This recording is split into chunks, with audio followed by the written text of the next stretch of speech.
Anyone that gets in his way and says you can't do this, Mr. President, he gets rid of. You say he can't do it. What about it? He has nobody? Who in the White House? Mattis is gone. Mad Dog's gone. Nobody can stop him. His guy McGahn is gone. His attorney, his White House attorney, who used to say no to him once in a while, he's gone. Is this going to go to the courts? He declares a national emergency, directs the shift of billions of dollars to the wall, and then what happens under our Constitution, sir?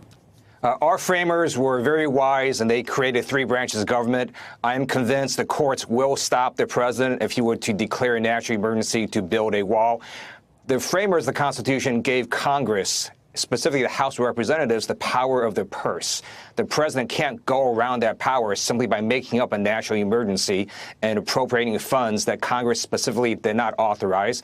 And this national emergency is completely made up. If you look at the facts, violent crime is down across the United States. Property crime is down. Immigrants commit less crime, and border crossings are down. The president's going to lose in court. Congressman, one last question. I mean, this is cruel, but have you looked at the makeup of the United States Supreme Court lately? And what gives you confidence among those 9 people that the 5 of them won't do what they've been doing for years, ever since the Gore fight back in 2000 when they gave the election to W? What gives you any confidence they won't just do what this president tells them to do and authorize that shift of money from the Defense Department to the wall? I believe this would be a step too far, even for conservative jurists on the Supreme Court. Again, the House of Representatives alone has the power of the purse. The president can't go around that simply by making up this national emergency. I think the courts would strike it down, regardless of whether they're conservative or liberal. Okay, let me go to Shannon on this first. Shannon, you've been talking about this, reporting on this. It does seem to me he's asking for national time tomorrow night. You don't get primetime money, or time, it's money really, from the networks or broadcast networks unless you got news to announce. He's not going to go out there and just beat the drum on the war threat, the wall threat. He's going to have to come out with news, and I think you're right. I think what we've been talking about is he's going to go with a national emergency and say, I wanted to do it a different way, but Nancy Pelosi won't let me. I'm doing it this way. Yeah, I mean, they're doubling down on their strategy here. They see this as a winning political hand. They see that immigration is the #1 issue among Republican voters, including the president's base. They are feeling no political pressure. So go out there on prime time, declare a national emergency, go visit the border, play this up as hard as you can, because they do not see the political consequences from it yet. The president believes very much that the majority of federal workers who are affected by this are Democrats in D.C. and Maryland. If he goes to the national emergency route tomorrow night and shifts the funds, doesn't that end the standoff about the government staying open or not? I mean, we really have no idea, because we're kind of in uncharted territory here. Yeah. It's possible. I mean, it's possible he could declare a national emergency and shift money for things other than a wall, things to help with medical treatment or temporary housing, but to use it as a way to elevate the platform and tell people there's this emergency at the border and get people fired up about this issue. Let's get back to the facts about the reality here and about whether there are many terrorists that cross the border or not. I mean, there's always an ethnic issue about people coming across from Mexico and Latin America. We know all the politics about that, especially in states where that does offend people or concern them.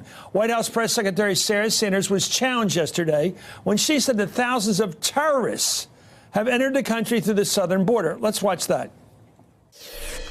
We know that roughly nearly 4,000 known or suspected terrorists come into our country illegally. And we know that our most vulnerable point of entry is at our southern border. I know the statistic. I didn't know if you were going to use it, but I studied up on this. Do you know where those 4,000 people come, or where they're captured? Airports. Not always, but certainly a large number. The State Department says there hasn't been any terrorists that they found coming across the southern border from Mexico. It's by air, it's by land, and it's by sea. It's all of the above. They're not coming across the southern border, Sarah. They're coming and they're being stopped at airports. They're coming a number of ways. There's certainly, I'm not disagreeing with you that they're coming through airports. I'm not disagreeing after just saying they're coming across the border.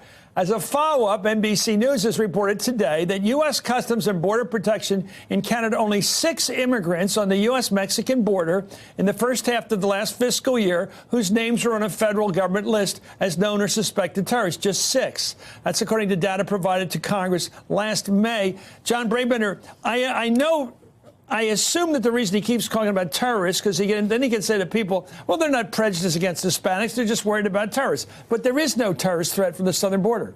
Well, how can your administration? First of all, there's multiple problems with the southern border. Well, what about terrorists? Is terrorism? one. I don't care. Who says it's one one of the thing we problems? learned on 9/11, even if it's a handful of terrorists, we don't want to be in a situation say, why didn't we do something about that? So whether it's 1,000, whether it's 500, a wall's going to keep out terrorists. Well, that's number one. No, really, honestly, John Braben, you're smart. Are you telling me if we're that making a it wall more would difficult? keep out But let's add some of the other things the They might president go is through saying. the desert if they're gonna Last blow year up in things. America, 100,000 Americans were rushed to the ER because of heroin. 3/4 of the heroin comes into this country from the southern border. There's 20,000 children in Central America and Mexico that are being pushed to America that are part of sex trafficking. We have that problem. And then you talk about the gangs. Go to Long Island. Talk about the children that were killed in Long Island by gangs that are coming here. And you understand that we do have an emergency. We have American lives. And everybody forgets. They're saying, oh, well, the president shouldn't call this, couldn't get this 5.7 million or billion. Why was it all right for the Obama administration to just randomly give 1.7 billion to the Iranians in cash for basically a ransom, and nobody thought on the left Okay, let's anything give of it, that. Congressman Lou, this is all over the place, but the question of a national emergency is not something to be argued about. There is either an emergency or it is not. Is it appropriate for the president to be talking in such language? Absolutely not. There is a crisis, though, in healthcare and infrastructure. That's what Democrats want to work on. Instead, we're having this big distraction of this manufactured crisis that doesn't exist at the southern border. Again, if you look at the facts, crime is down, both violent and property crime. Immigrants, both documented and undocumented, commit less crime. And Democrats support border security. We just don't support an inefficient and wasteful 4th century wall. So we can prevent a lot of these things from happening at the southern border with much more efficient mechanisms. That's why we're having this argument, because Trump wants his vanity wall. Well, Shannon, back to you in the news here, because it seems to be the news, and I've been away a couple of weeks, but the big news to me is this has reached a head. Nancy Pelosi is not somebody to be played with. She's got a mandate from the voters. This past November, she has a whole new crop of women, a lot of young women, a lot of people on the left, a lot of people who did not come into Congress to play ball with Donald Trump. Well, they don't want deals. I don't think this is coming to a head. I mean, I think this just got started a couple days ago, and it's not come to a head because neither side is feeling any political pressure. Well, that's why is Trump going to this national television address tomorrow night?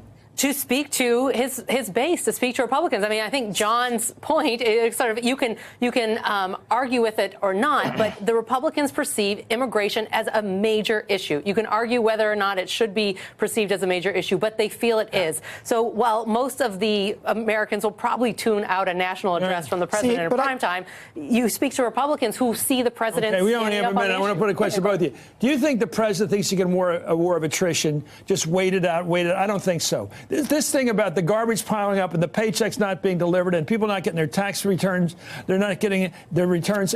This thing is going to get worse and worse for the president. Isn't it smarter for him to move now and just break this thing open with a national emergency declaration? It seems like that's what he's thinking. Yeah, possibly. He can't win a war of attrition. Yeah, but then it just gets kicked into court. I mean, who knows what happens then? John, can he win a war? Can he win a long-term shutdown? Can he win a long-term shutdown? Well, he's taking a good step tomorrow. He knows he has a bigger megaphone to the national people than Nancy Pelosi does. He's going to use that to redefine and not talk about a wall, but talk about national security and the importance of keeping Americans safe. What's he then do? He can't just talk.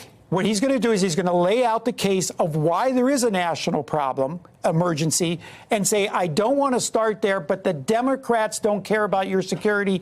If they refuse to do something about protecting your family, I will. Hey there, I'm Chris Hayes from MSNBC. Thanks for watching MSNBC on YouTube. If you want to keep up to date with the videos we're putting out, you can click subscribe just below me or click over on this list to see lots of other great videos.